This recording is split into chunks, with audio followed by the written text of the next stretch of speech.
तो चलते हैं रश्मि बहन, क्या कहते हैं बाबा। ओम शांति। जी भाई जी। ओम शांति। आज बाबा की जो दूसरी शक्ति है वो है समाने की शक्ति। समाने की शक्ति जो सबसे सुंदर उसका उदाहरण है वो है सागर स्वरूप होना। जैसे सागर अपने में सब कुछ समा लेता है, ऐसे हमें भी परमात्मा के ज्ञान को अपने जीवन में सब हर तरीके से समा लेना चाहिए, अर्थात धारण कर लेना चाहिए।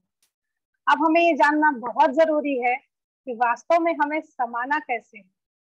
तो आत्मा के पास जो तीन शक्तियां हैं, मन, बुद्धि, संस्कार, इन तीनों ही रीति से हमें परमात्मा ज्ञान को समा लेना है। अब इसकी विधि क्या है ये भी हमें जानना बहुत जरूरी है।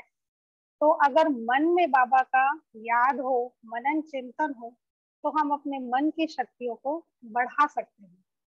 हमारा मन शक्तिशाली अनुभव करेगा और उसका एक ही धारणा है, परमात्मा ज्ञान के सदा मनन में रहना। बुद्धि में परमात्मा की शक्तियों को धारण करने के लिए सदा परमात्मा ज्ञान को चिंतन करते रहना चाहिए, ताकि वो हमारे जीवन में बुद्धि में उतर सके। बाबा ने कहा ना कि बाबा के ज्ञान को धारण करने के लिए सोने का पात्र चाहिए। तो हमें अपनी बुद्धि सोने का अर्थात पवित्र और शुद्ध बनाना है, तब परमात्मा ज्ञान हमारी बुद्धि में चिंतन और मनन के द्वारा धारण होगा। अब तीसरी शक्ति है संस्कार की। तो संस्कार में परमात्मा ज्ञान की शक्तियों को धारण करने के लिए अर्थात समाने के लिए हमें कर्मों के द्वारा भी, स्वभाव संस्कार के द्वारा भी परमात्मा शक्तियों को ही प्रत्यक्ष करना। इन तीनों रीति से ही जब हम परमात्मा के ज्ञान को अपने जीवन में समाते हैं तो हमें तीनों ही तरह से शक्तियों का अनुभव होता जाता है। ये तो है अध्यात्म का रहस्य, परमात्मा के ज्ञान का रहस्य। लेकिन अभी जो चारों ओर भक्ति का शोर है और भक्ति का रहस्य भी बाबा ने हमें समझाया कि आप जो बच्चे हैं जो संगम में परमात्मा से ज्ञान लेकर पुरुषार्थ करते हैं अर्थात तपस्या करते हैं, उन्हीं का यादगार स्वरूप नवरात्रि मनाया जा रहा है। तो आज जिस माता के अवतार का पूजा किया जाता है उस माता का नाम है माता ब्रह्मचारिणी।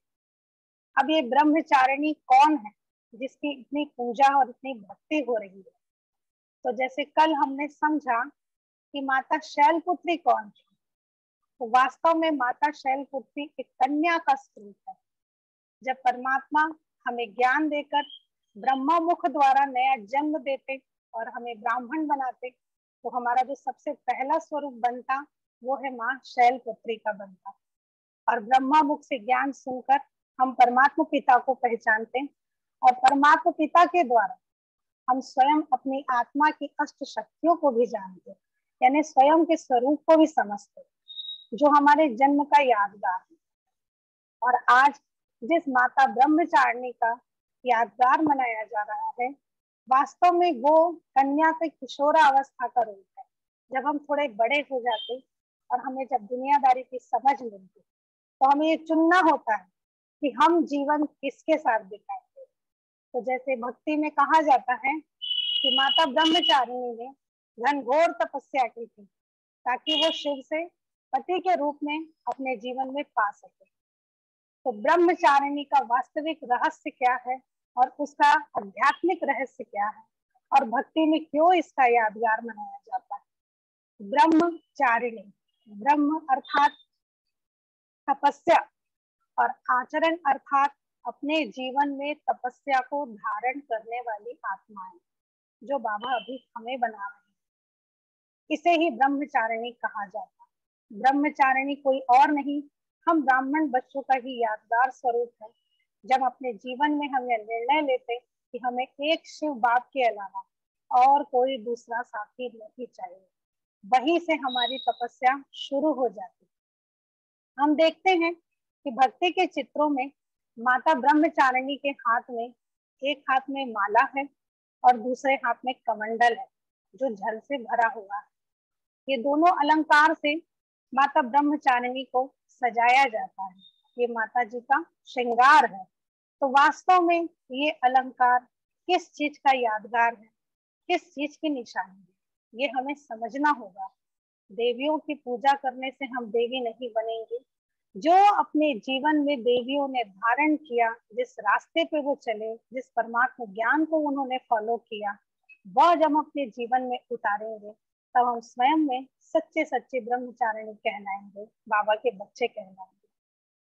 तो जो माता जी के एक हाथ में माला दिखाई जाती है, वास्तव में वो मन मना भाव मंत्र के यादगार है।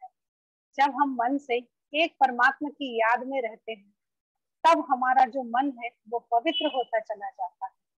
और हम ये लक्ष्य ले लेते हैं, क्योंकि ब्रह्मचारिणी ने स्पष्ट यह लक्ष्य बना लिया था कि वो शिव के अलावा और किसी से शादी नहीं करेंगे, और सिवाय एक शिव पिता के और किसी को उन्होंने याद नहीं किया। वो सदा निरंतर ही उनकी याद में रहती, जिसका यादगार स्वरूप माला को दिखाया जाता है। दूसरी निशानी जो दिखाई जाती है, वो माता जी के हाथ में कमंडल दिखाई जाती है। अब ये कमंडल का क्या अर्थ हो सकता है?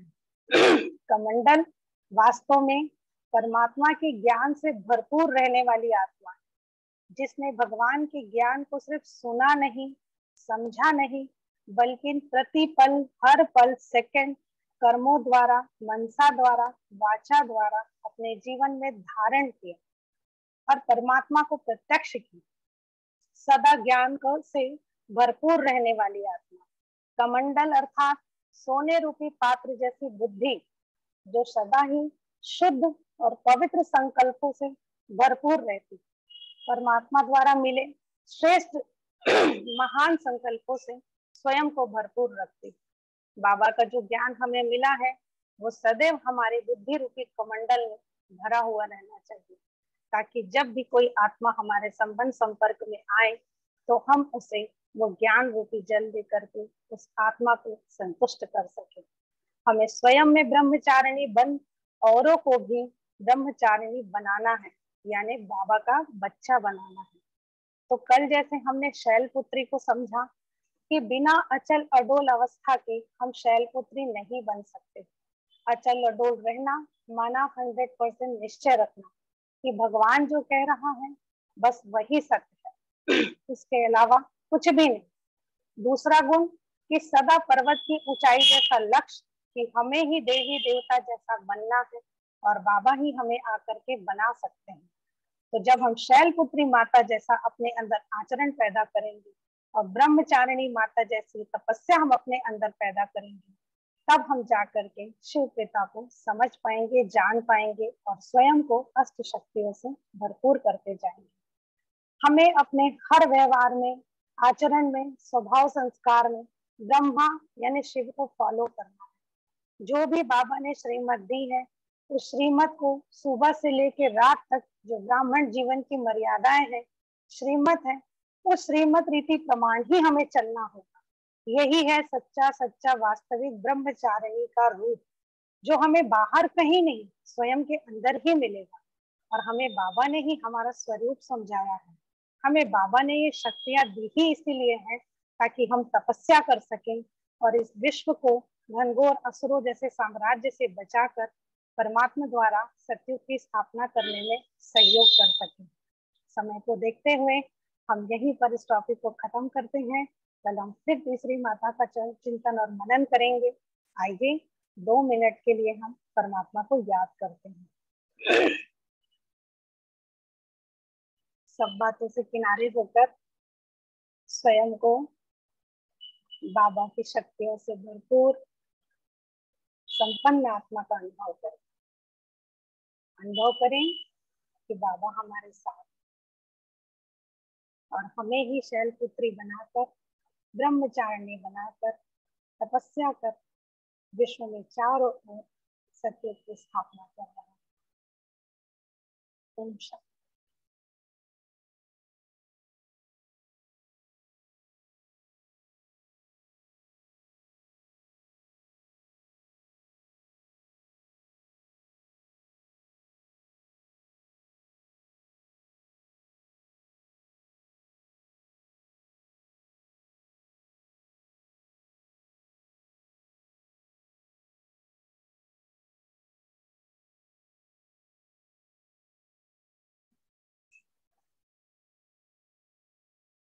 ओम शांति।